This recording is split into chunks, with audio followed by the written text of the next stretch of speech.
porque... Bom, já estamos gravando, a gente está hoje a gente entra na nossa segunda parte da arte egípcia.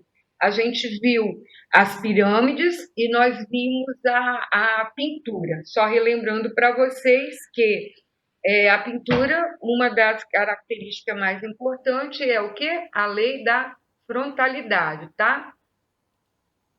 Bom, voltando para a arquitetura, lembrando que as características da arquitetura da arte egípcia são solidez e durabilidade, sentimento de eternidade,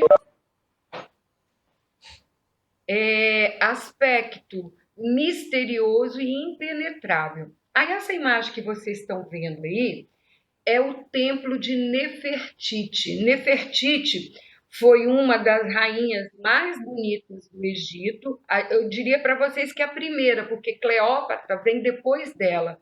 Então ela era muito bonita. Ela foi casada com um faraó chamado Ramsés II, que foi um grande empreendedor, da cultura egípcia, e isso no Novo Império. Lembrando para vocês que eu falei que o Egito foi dividido em 3 períodos: o Antigo Império, Médio Império e Novo Império. Para artes, isso não tem muita importância, não. Só mesmo para vocês saberem que no Antigo e no Novo foi onde a arte teve maior expressividade. Mas para a história, lá para o professor Paulo, vocês vão precisar disso daí. E Ramsés, ele foi um faraó desse período do Novo Império. Depois do Ramsés, quem subiu ao trono foram, eu não sei se está muito certo, tá, gente? Porque isso é mais história, mas é isso mesmo. Depois de Ramsés, quem subiu ao trono foram os sacerdotes, que ele acho que ele não tinha. Não, Ramsés teve herdeiro, porque acreditam que Tutancâmon seja filho dele, né? Não é certo, não, mas acredita-se nisso. Mas, bom, isso não vem ao caso. Ramsés foi ótimo, foi empreendedor, foi excelente para as artes. Depois, se vocês quiserem saber direitinho, pergunta para o Paulo, que eu não vou falar besteira aqui para vocês. E a Nefertiti foi a mulher dele. E como ele era, como ela era muito bonita, o nome dela, Nefertiti, significava a mais bela, a mais perfeita. Algumas de vocês poderiam ter tido esse nome, né? Porque, afinal de contas, nós temos... Aliás, algumas não, todas nós, porque mais bela a gente pode não ser, mas mais perfeita a gente sempre dá um jeitinho de tentar querer ser. Bom, aí, esse templo, ele é todo de arenito. Arenito é o quê? É uma... Tem gente querendo entrar. Espera só um minutinho, gente.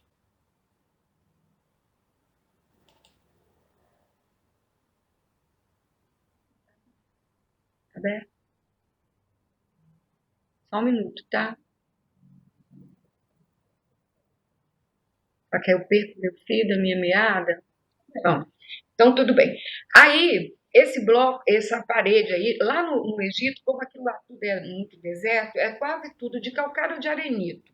Você já sabe que é calcário, o tio Regis já falou, o tio Regis não está aqui hoje. Arenito é como se fosse uma areia compactada, uma areia aglutinada, juntinha. Então, ele é fácil de ser cortado, ele é fácil de você fazer esculturas. E nessa entrada aí, vocês estão vendo que tem um homem, uma mulher, um homem. Um homem, uma mulher, um homem. Essas esculturas grandiosas. Olha esse homenzinho de branco que está aí na porta. Para vocês terem ideia da altura que tem esse templo. Se eu não me engano, são quase 30 metros, tá? Só a altura desse frontão aí todo trabalhado com esculturas. E essa do meio é a Nefertiti. Vocês lembram que eu falei para vocês que a coroa que estava na cabeça dela estava sendo pintada de frente e ela estava de lado? Olha agora aí que vocês vão ver, ó, é a mesma coroa que está na cabeça dela, porém aqueles 2 cucurutinhos altos que tinha lá na pintura e o sol está aí representado de frente. Então, eles sabiam pintar, eles não tinham, realmente era ignorância de profundidade, eles não tinham noção de como fazer isso, porque senão eles teriam representado essa coroa dela lá nas pinturas também de lado, igual eles fizeram com o fazão. Só que, para nós que temos assim, uma noção melhor de desenho, que é o caso de alguns de vocês, a gente sabe que é mais fácil desenhar um pássaro de lado do que um pássaro de frente. Então está lá explicado por que a pintura lá. Vocês estão lembrando daquela pintura? Deixa eu ver se eu consigo voltar. Peraí. Consigo. Olha aqui, ó, tá vendo? É a mesma imagem, é a mesma rainha, Nefertiti. Aí o que aconteceu aqui, ó? O pássaro está de lado, porque é mais fácil desenhar de lado, e esse chapéuzinho aqui lá tá de frente. Então, realmente, eles não. Desculpa, tá, gente, essa coisa de voltar, mas é só para vocês relembrarem. Olha só, tá muito rápido, tá bom, o som tá bom, vocês estão entendendo direitinho? Coloca um sim aí alguém para mim ou não, porque aí eu vejo o que eu posso melhorar aqui, tá? Beleza. Então vamos lá, continuando. Então vocês estão vendo a proporção. Olha como é alto, olha o tamanhozinho do homem na porta e olha para os lados, o tamanho das esculturas. Vocês também devem estar observando que do lado das pernas deles tem uma imagem, tem uma escultura menorzinha que vai até a coxa das mulheres e mais ou menos até o joelho dos homens. Das mulheres não, do homem e da mulher, porque é a mesma imagem. É o marido de Nefertiti e é a Nefertiti. Bom, é Ramsés e é a Nefertiti. Então, essa imagem aí, no caso da Nefertiti, é a mãe dela. E no caso do Ramsés, seria algum dos filhos. Agora, gente, uma coisa muito interessante. Acredita-se, como Nefertiti não tinha anomalia nenhuma, ela era bonita, e eu falei ontem para vocês que eles casavam entre si, o pai, por exemplo, o Ramsés, ele casou com duas irmãs e uma prima. E o antecessor dele, o pai dele, casou com a própria mãe, ou com a própria mãe dele. E isso uma das mulheres, porque eles tinham assim 10, 12, 15, quantas eles tivessem vontade. Então, acredita-se, a filiação de Nefertiti não foi descoberta. Por quê? Porque dizem que ela era filha de um general do exército egípcio e que a mãe dela era uma serva do imperador, tanto é do faraó, desculpa. Tanto é que quando ela casa com Ramsés, a principal serva dela acredita-se que era a mãe dela de verdade. Então é por isso que ela era bonita, tá? Porque o resto todo mundo tinha um defeitinho, ninguém era perfeito, até porque hoje em dia a ciência diz que a gente não pode casar nem primo com primo, que dirá o pai com filho, tá? Bom, esse conglomerado aí de templos, eles ficam num sítio arqueológico na cidade de Abu Samil, um negócio assim, tá? Abu alguma coisa, que as palavras em egípcio são muito difíceis. Então tinha o templo de Nefertiti e tinha também o templo de Ramsés. Olha a diferença. Por que eu sei que um é de Nefertiti e outro é de Ramsés? No de Nefertiti, eles estão todos em pé. No templo de Ramsés, eles estão. Aliás, só tem ele, ela não aparece e ele está sentado. Aí, no caso, vocês vão perceber que ele tem uma mulher, a imagem do lado direito tem uma mulher do lado direito dele mais alta, no meio da perna, o menorzinho. Então, essa mulher mais alta, provavelmente a mãe, pequenininho filho, na outra estátua a mulher dele, né, a esposa, a Nefertiti, no caso, que era a principal, era que ia para tudo quanto é lugar, que se apresentava. Para quem assiste a novela aí que está reprisando das 6, essa daí seria a Dona Leopoldina, né? E provavelmente ele daria também um jeito de colocar as amantes. Mas como Nefertiti era poderosa, é ela que vai aparecer. E a mãe na outra escultura um pouquinho menor, que a rainha, porque na ordem, né, faraó, rainha e depois que seria a mãe. No centro, em cima do portal aí da porta de entrada, nós temos ele vestido como rei sol. Então ele tem uma coroa enorme, uma bola redonda aí na cabeça e para representar que ele é o sol, ele é o esplendor do Egito. E lá em cima tem uma coisa que a gente vai chamar de grife, que a gente vai ver muito daqui para frente na Grécia Antiga, são os desenhozinhos, vários faraózinhos pequenininhos em coisas diferentes, caçada, brincando.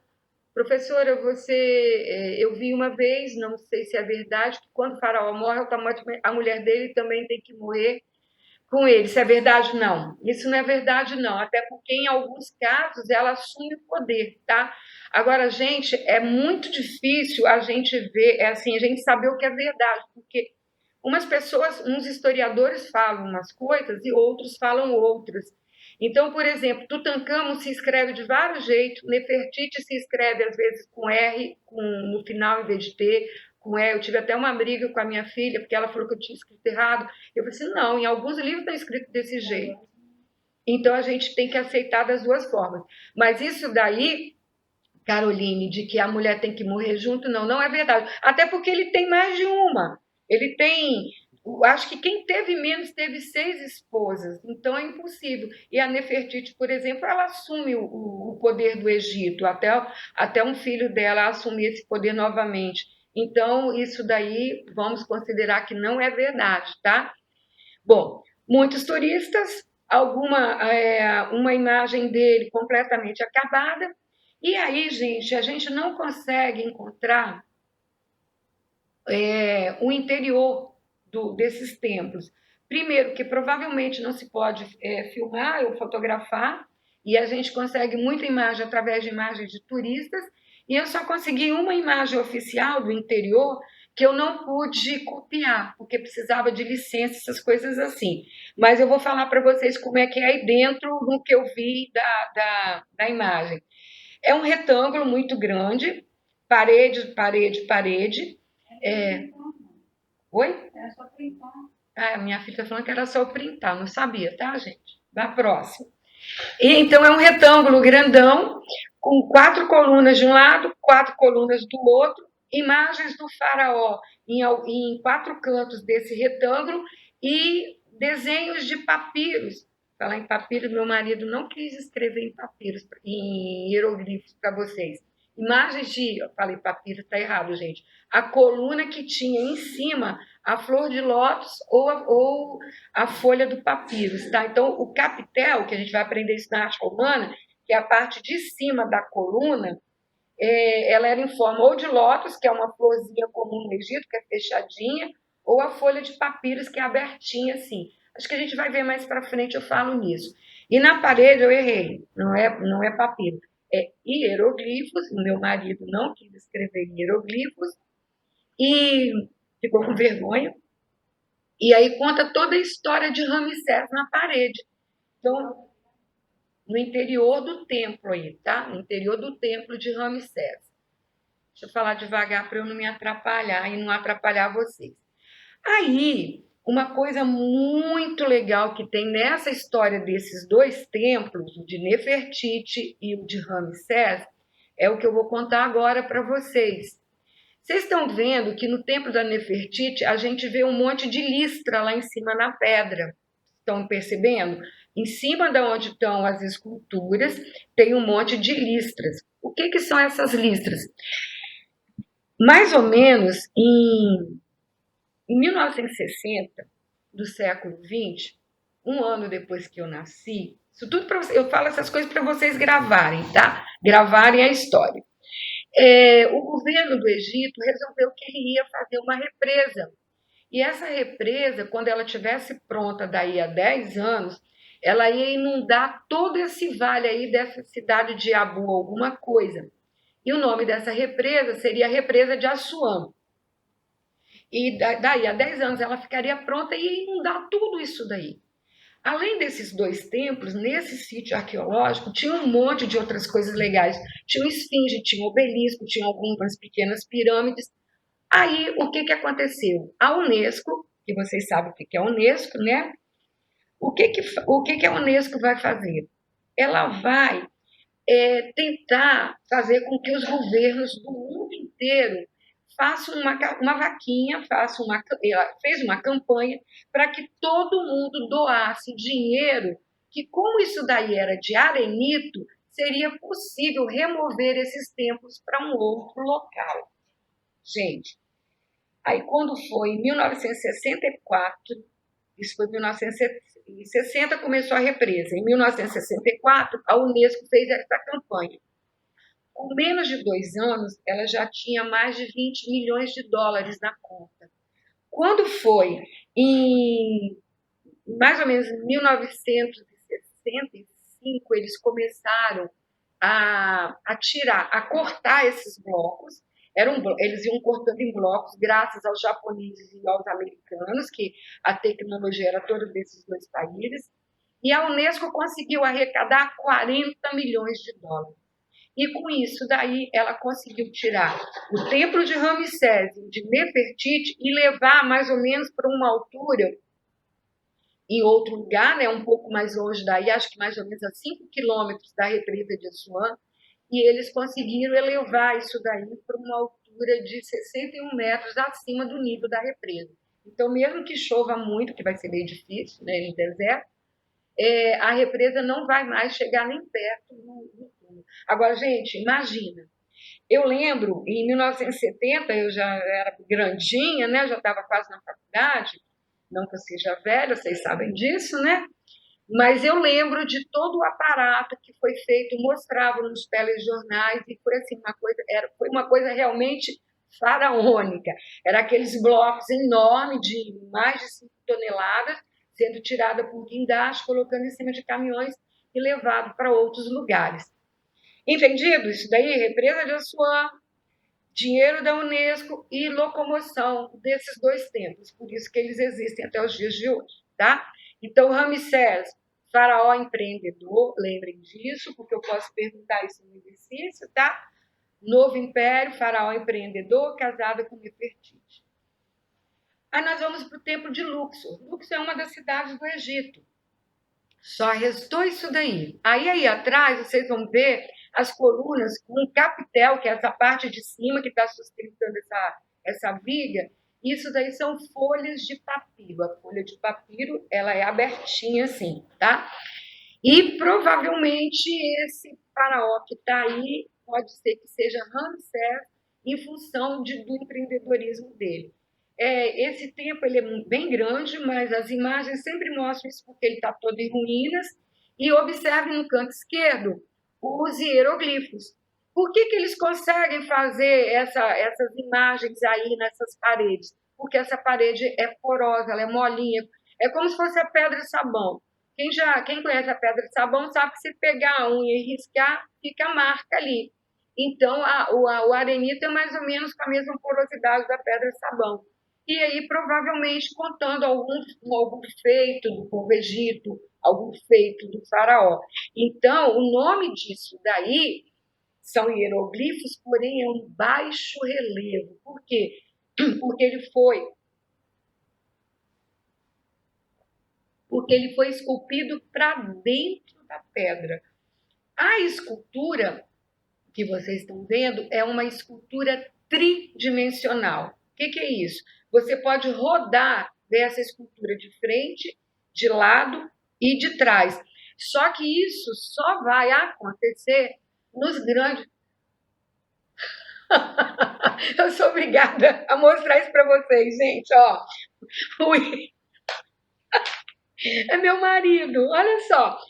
Dá para vocês lerem? Aqui ele está perguntando se Luxor não seria um sabonete. E olha o hieroglifo dele, gente. Ó, eu posso. Como é que eu vou conseguir dar aula? Ó, gente, a minha família é assim, tá? Deu para ver? Meu marido é uma piada. Então depois eu coloco a foto. Eu coloco a foto no mural para você. Ó, minhas aulas, gente, serão sempre assim. A gente vai ter mais umas 4.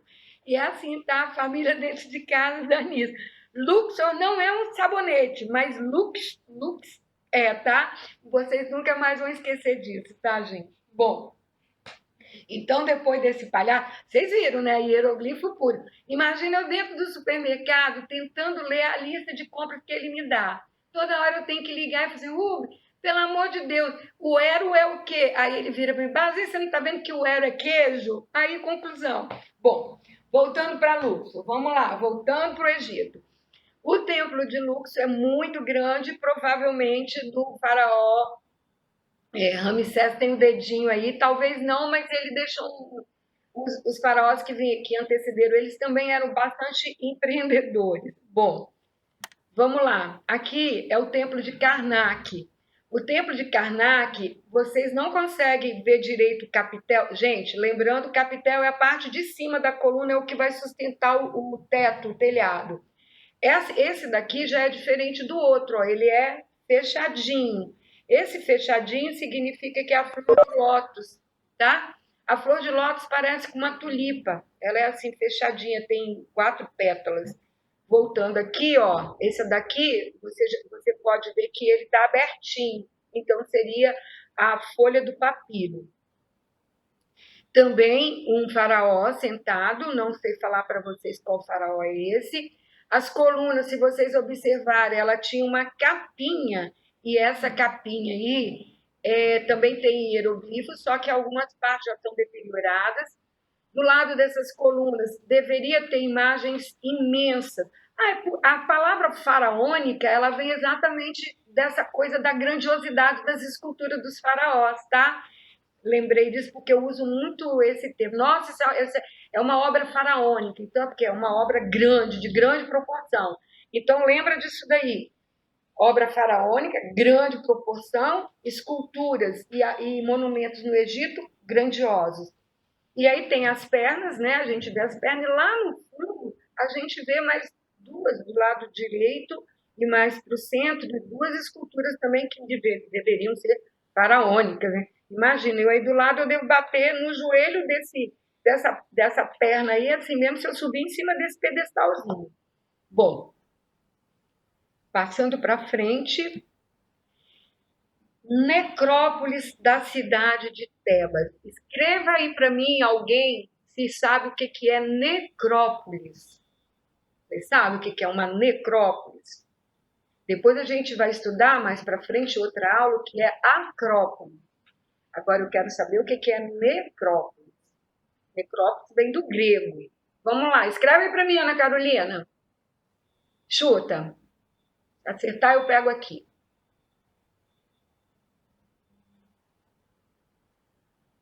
Tô esperando, hein? Mais ou menos isso, mas é isso mesmo. Necrópolis é o cemitério. É isso aí, acertou. Quem acertou? Cíntia. Certinho, Cíntia. Necrópolis, necro significa mortos, poli, cidade, cidade dos mortos. E essas 2 estátuas aí é de Amenófis, que dizem que era filho de Nefertiti, que foi casado com uma meia-irmã, foi casado com mais 2 irmãs, tudo desse jeito, tá? E só restou para a gente o que seria o esboço da estátua, né, gente? Isso daí, ó, fica na cidade de Tebas. Ela tem, gente, eu vou ler aqui para vocês, ó, ela tem uma altura de 18 metros, e isso daí, cada uma delas pesa 1.300 toneladas, não é quilos não, 1.300 toneladas. A representação que a gente vê aqui, se vocês observarem, na imagem que está em primeiro plano, nós temos aí Nefertiti, a mãe de Amenófis.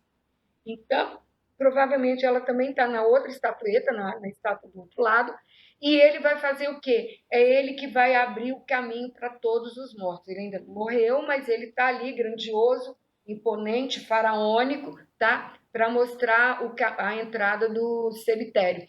Se vocês olharem no fundo, vocês vão ver como é que são as colunas não, os morros lá no Egito, né?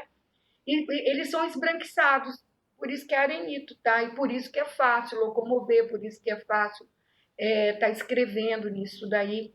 Então é bem mais fácil a gente tá lidando com tudo isso daí. Bom, tá lidando assim, né, para fazer esculturas. Eu não sei o que essa imagem está fazendo aí no meio, mas tudo bem. Olha só. Agora a gente vai ver a diferença das esculturas e aí vocês vão conhecer Nefertiti. Eu chamo ela de Titi para ficar mais fácil, porque o Tutankhamon era chamado de Tut, por isso que eu coloquei ontem lá no tutorial do mural de vocês. Esse é Tutmoses, não sei se fala desse jeito, mas é uma escultura bonita, é uma escultura que até lembra as esculturas gregas que a gente vai estudar depois. Ele tem um físico bonito, ele tem lá a barbichinha, que representa, vocês já sabem, a nobreza, que é colada com aquela gominha de labdamo, e esse paninho, que o nome, só para relembrar vocês, é Menés, tá? Esse paninho listradinho que o faraó usa. O Tutmoses, pela beleza da escultura dele, ele deve ter sido uma escultura feita lá no começo, no Antigo Império, porque o Médio Império, as esculturas, vocês vão ver mais para frente, completamente diferente dessa. Então, observe que depois eu vou mostrar outra para vocês observarem o que é se preocupar com a arte bonita, bem... Ficou com vontade de desenhar? Desenha. E a Nefertiti aí do outro lado, olha, Camille, aproveita, faz a Nefertiti, é um desenho legal e a cor é bem, bem legal, você que gosta de desenhar rosto. E do outro lado, o busto de Nefertiti. Ela era realmente muito bonita, gente. Agora você tem um problema, roubaram o olho dela, tadinho. O que acontece? Eu acho que alguém já fez até esse desenho na escola, não sei se foi o ano passado. Um de vocês do primeiro ano, quando era nono ano, que gostava de desenhar, se eu não me engano, minha cabeça de velho não me falha, alguém fez essa imagem. Bom, Nefertiti era muito bonita, já falei para você, tá? Ela era muito bonita, provavelmente ela era uma estrangeira, já falei isso para vocês. Esse colar que ela usa aí, isso aí são tudo pedras preciosas, e essa escultura dela foi achada por acaso em Berlim não, na Alemanha. Provavelmente algum arqueólogo foi até o Egito, achou, levou para ele, e depois isso foi achado nos destroços de uma casa numa cidade da Alemanha que eu não lembro, por isso que ela está no Museu da Alemanha. Eu vi essa imagem quando fui a Berlim. Aí, gente, é muito esquisito que se eu olho o lado direito dela, ela é bonita porque você vê o olho dela. Quando você olha o lado esquerdo, que é o lado que vocês estão vendo, dá um pouquinho de medo e você já não vê tanta beleza dela, porque parece que ela está cega, que furaram o olho. Mas como o olho dela era uma incrustação, ou algum saqueador roubou esse olho, porque ele valia muito, ou quando, durante essa coisa de levar do Egito para a Alemanha, o olho acabou se perdendo ou roubaram, alguma coisa assim, tá? Mas é só para vocês terem ideia, é uma escultura com policromia, tá? Ou uma escultura policromada. O que é isso? Quando você faz uma escultura e deixa no natural, ela só vai ser uma escultura. Mas quando você faz uma escultura e você pinta por cima dela, o pessoal que gosta de arte, quando você pinta por cima dela, ela vai ser uma escultura policromática ou com policromia, tá? Ou policromada, qualquer uma dessas palavras. Poli significa muito, cromo significa cor. Estudaram isso lá no 7º ano, tá, gente? Então, policromática, policromia está ligada a muitas cores, e aqui ela tem não muitas cores, porque ela tem as cores que se usavam no Egito, que só para lembrar para vocês, quem é que lembra? Amarelo, azul, preto, vermelho e verde, tá? Bom, vamos lá. Aí, uma característica da escultura egípcia, que eu falei para vocês que nos grandes monumentos, eles eram tridimensionais, você podia olhar por trás. Nas pequenas esculturas, com exceção do escriba que vocês estão vendo aí, eles só faziam a frente da escultura, eles não faziam a parte de trás das esculturas, porque dava mais trabalho para eles teriam que, gastariam mais tempo. Então, essa escultura que vocês estão vendo aí do lado esquerdo da tela, ela só tem a parte da frente, ela não tem a parte de trás. A parte de trás é o próprio bloco onde ela foi esculpida. Então, fazer as gravuras, as esculturas de frente, também é uma característica da escultura egípcia. Vou ler para vocês aqui algumas coisas que eu escrevi para eu não esquecer. Ó. As esculturas, elas não demonstravam emoção, mas elas vão parecer sempre serenas e sempre de frente, que é uma das características. Eles queriam passar a ilusão de imortalidade. Gente, um homem vendendo picolé na rua, desculpa, tá? Exageravam nos tamanhos para passar a ilusão de força e imortalidade. Então, aquelas esculturas faraônicas lá dos monumentos arquitetônicos, exatamente para mostrar força e imortalidade. E aí, do outro lado, isso aqui é uma família, tá? Deveria ser o faraó e as duas esposas, ou o faraó, uma esposa e um filho, porque eles tinham muitos filhos também. Normalmente o primogênito é o que aparece, porque é o que vai suceder ao trono, tá? E do outro lado, o escriba. O que acontece com o escriba? Vocês sabem o que é um escriba? Escreve aí para mim, gente. Agora vamos outra pessoa escrever sem ser a Cíntia, hein?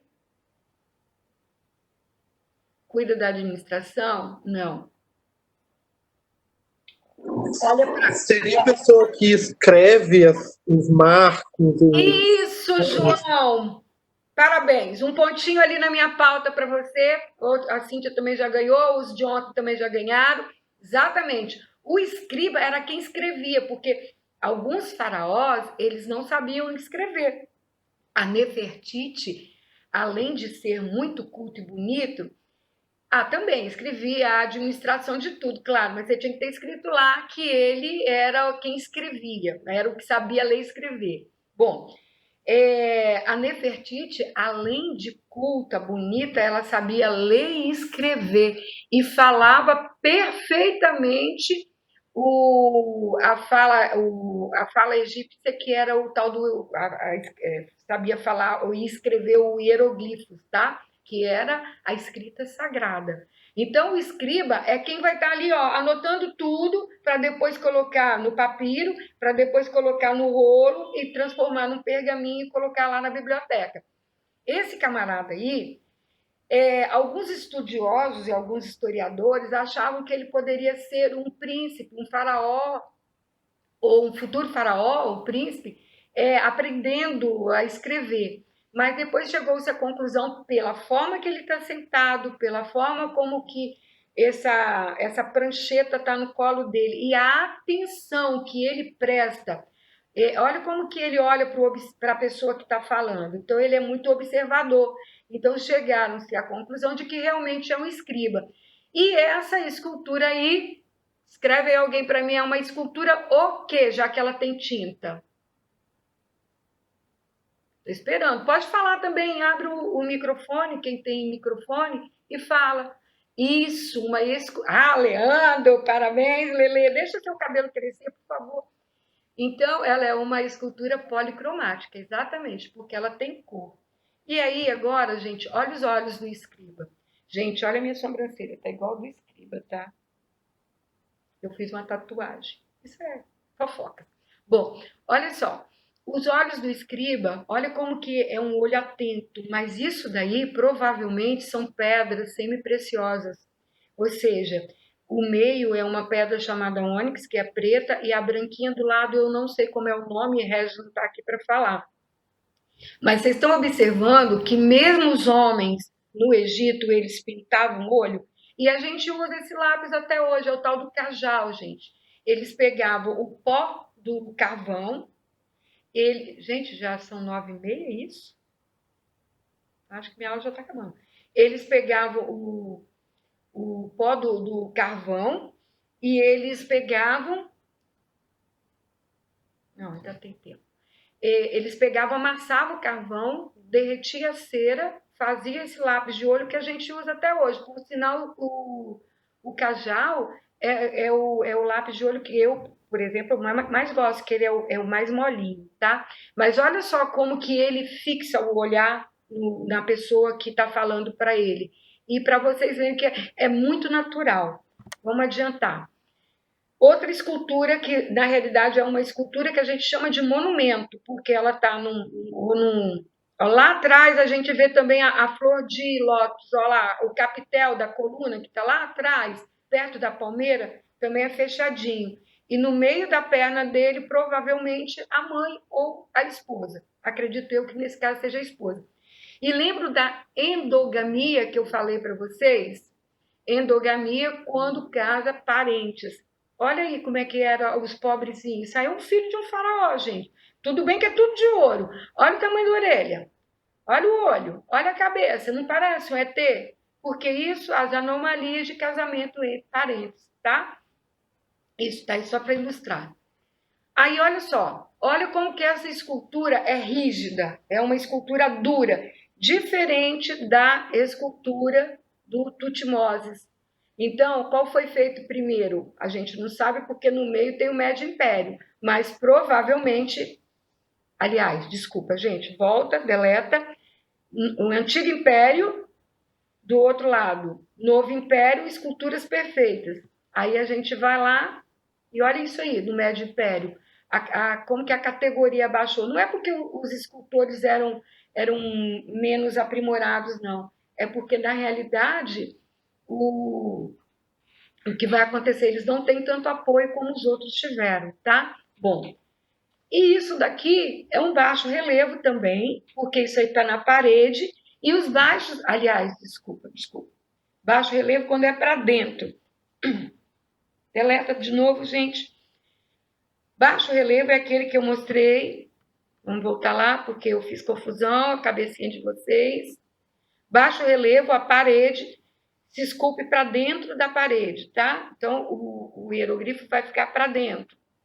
Alto relevo, se vai na parede e esculpe, as imagens ficam para fora. Então, isso aqui, alto relevo, tá? Para dentro, baixo, para fora, alto. Pintado também seria um alto relevo com monocromia, desculpa, uma policromia ou uma escultura policromática, bom? Bom, vamos adiantar, chegando já. Falta quanto tempo, Manu?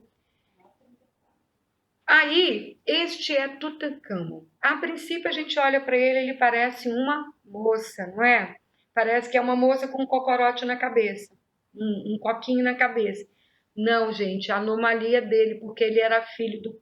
O pai dele teve, provavelmente ele, com uma irmã do pai, tá? Então ele nasceu com essa anomalia na cabeça. Essa coisa dessas anomalias geralmente vão aparecer no corpo e principalmente na cabeça. Uma vez eu teve uma exposição egípcia aqui no shopping, só Praia da Costa, se não me engano, e eles mostravam muito isso, as anomalias que tinham na anatomia do corpo dos faraós. Mas esse é Tutankhamon, era um rei bonito, ele subiu ao trono de 9 para 10 anos, casou com 12 para 13, com uma irmã dele, aliás, ela era uma meia-irmã, mas eles não tentaram ter alguns filhos, ele morre com 18 anos, deixa eu ver se está, vou falar tudo aqui para depois a gente passar para frente. Ele morre com 18 anos, alguns acham que ele morreu, que ele foi assassinado, mas em 2010 fizeram um estudo da múmia dele e se descobriu, era aqui, na altura da nuca dele, então acharam que ele tinha sido assassinado. Mas aí descobriram que foi uma queda, ele caiu, machucou o pescoço, e ele, gente, era todo danado. É isso mesmo, João? E ele era todo danado, tadinho. Ele tinha defeito na perna, porque ele tinha um problema na perna. Dizem que a parte do pé dele tinha sido amputada. Ele tinha muita doença. Então, acredita-se que, em função dessa queda, ele adoeceu e morreu. Aí, como ele morreu muito jovem, muito precoce, ninguém sabia onde estava o túmulo de Tutankhamon. Então, em 1922, financiado por um barão Carnarvon, se eu não me engano, um barão inglês, esse arqueólogo aí, que eu não sei falar o primeiro nome, mas eu chamo ele sempre de Carter, que é o que eu sei pronunciar direito, Em 1922, a expedição dele achou o túmulo de Tutancâmon. Isso dá uma história bem grande, tá? Eu vou resumir por causa do tempo. Achou o túmulo de Tutancâmon no Vale dos Reis. Eu falei do Vale dos Reis para vocês ontem. E era assim, foi uma parede assim como se fosse uma passagem secreta, cheio de hieroglifos. No Discovery tem um documentário muito legal, se vocês tiverem tempo, assistam, que é muito legal essa história toda. E aí, sem querer, eles acharam o túmulo de Tutancâmon. Só que pela grandiosidade, não do que o Tutancâmon fez, como faraó, porque ele morreu muito cedo, mas pela quantidade de joias, de ouro, e por ser filho de faraós famosos, ele deveria ter um túmulo mais bonito, mais uma coisa, graças a Deus que não teve, né, gente? Senão, ó, os saqueadores teriam roubado tudo, a gente não tinha essas preciosidades hoje. Aí o Carter achou, e aí é uma foto dele fazendo o estudo, olha só, gente, sarcófago é essa parte aí de dentro, onde você vê o rosto dele, o corpo dele, todo isso tudo é de ouro, onde está preto aí é porque está sujo, eles estão limpando, tá? Isso é tudo ouro. Então isso daí é o sarcófago. O que está do lado de fora, que é de madeira, forrado com lâmina de ouro, é o esquife, que seria o nosso caixão. Então, nós estamos colocados dentro do caixão, que é o esquife.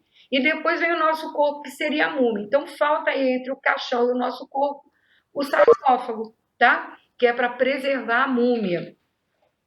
E aí, vamos para frente. Outra imagem possível, reconstrução em... Manu, é porque ela ligou lá o celular dela e o som atrapalha. Seria a reconstrução do rosto dele. Ele não era feio, gente. Ele era um menino bonito, porque ele era um menino. E aí, do lado direito, a máscara mortuária dele. Para quem falou na aula passada, essa pintura aí de lápis lazuli, tá? Essa pintura que também no cordão do pescoço dele, lápis lazuli, e a barbicha, o cavanhaque também. O resto, tudo ouro maciço. E isso daí era a máscara que ficava em cima do rosto da múmia. Então, fora o sarcófago, ainda tinha essa máscara lá dentro. Ouro puro, riqueza pura, tá? Bom, aqui o sarcófago depois de limpo. E ele tem aí, deixa eu ver se eu acho aqui o nome disso. Ah, tá. Ele tem o cajado, que é esse cabinho de guarda-chuva. O cajado representa a realeza. E do outro lado, uma coisa chamada mangual. O mangual representa a fertilidade do solo egípcio. Todo faraó usa, porque isso aí é símbolo da realeza, usa o cajado e o mangual. Lembrando, porque depois eu vou perguntar isso para vocês num possível provinha ou simulado, o que representava o mangual e o cajado. Já estou dando cola da prova, tá? Do outro lado, a gente tem uma das câmeras do sarcófago, da câmara mortuária, onde foi achado todas as coisas do Tutancâmon. Vou chamar de Tut, porque Tutancâmon é muito grande. Isso, gente, isso aqui é folha de ouro, tá? Isso não significa que isso tudo é ouro maciço. Ouro maciço só na máscara mortuária e no sarcófago. Então, isso aí é madeira revestida com folhas de ouro. Por que tem tudo isso? Porque a vida após a morte, ele tem que levar tudo que é dele para lá. Trono de Tutancâmon, ele tinha 1,67 m, mais ou menos. Pelo menos era o que media a múmia, em volta disso daí. Mas mesmo assim, ele tinha esses caixotinhos para colocar o pé. O trono dele é de ouro maciço, tá? Aí do outro lado, o chacal representa Anubis. Olha só, eu não sei muito sobre os deuses, mas eu sei que acho que é mais ou menos isso. Eu não tenho certeza, tá, Guilherme? Eu posso procurar e depois coloco lá no mural para vocês. João Pedro, você que sabe tudo, olha isso daí para gente. Mas eu acho que é assim. Bom, o que estava lá no mortuário lá na sala, nessa sala, nossa, tinha tudo aí, gente. Tinha barco, tinha cadeira, tinha liteira, tinha prato, tinha roupa, tinha pano, gente. Para vocês terem ideia, se vocês olharem lá no Discovery, vocês vão ver isso. Tinham rolos de linho para ele fazer roupa do outro lado, quando ele chegasse do outro lado. Muita coisa, muita coisa. O Egito ficou milionário, exagerado. Bom, aí Tutancâmon sentado no trono, isso fica encostado aí na cadeira dele, tá? Então o Tutancâmon sentado no trono e a esposa dele, que era a meia-irmã dele também. Tudo de ouro, algumas partes pintadas, algumas partes com incrustações de pedra preciosa e semi-preciosa, tá? Riqueza puro e exagerado, como diz a Cíntia, tá? Aí também, ó, isso aí também é parte do arsenal que ele tinha guardado.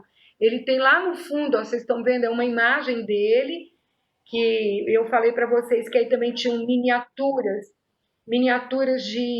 dele e de servos dele, porque eles tinham que as coisas que não eram dignas, eles não fariam.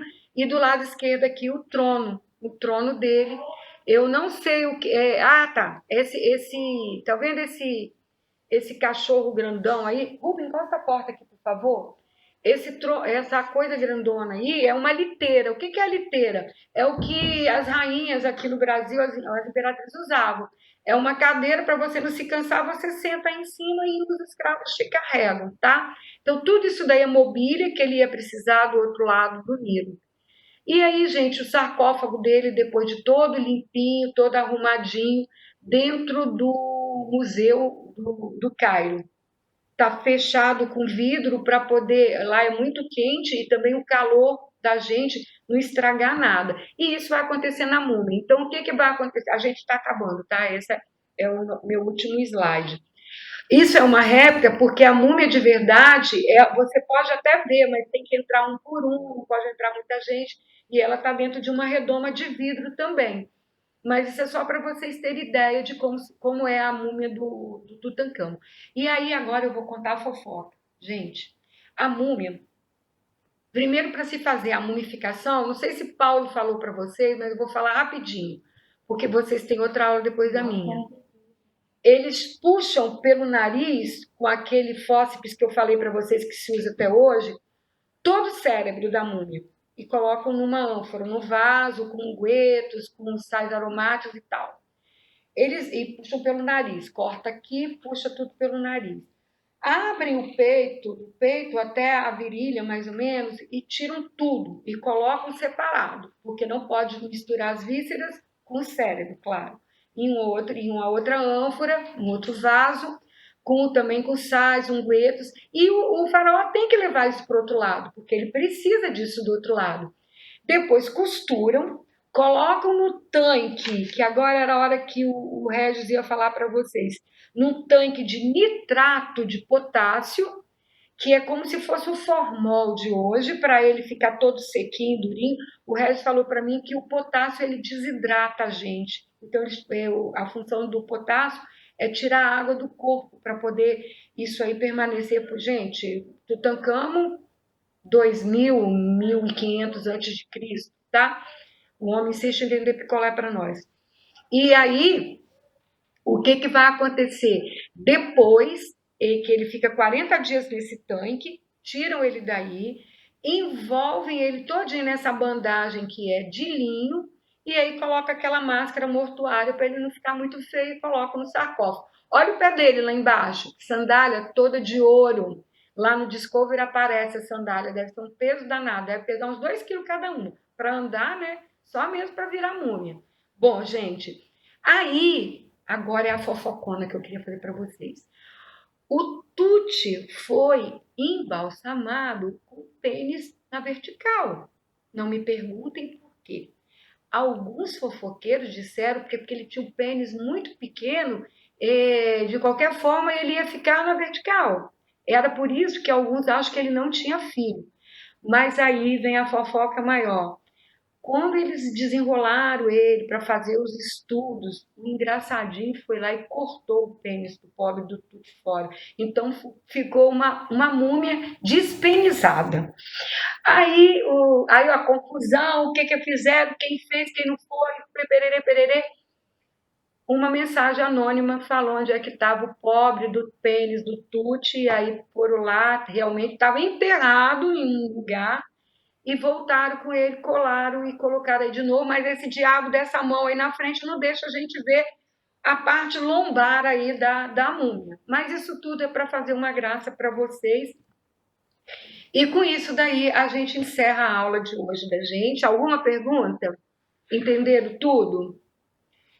Deu para fixar as coisas? Pode responder pode abrir o microfone se vocês quiserem.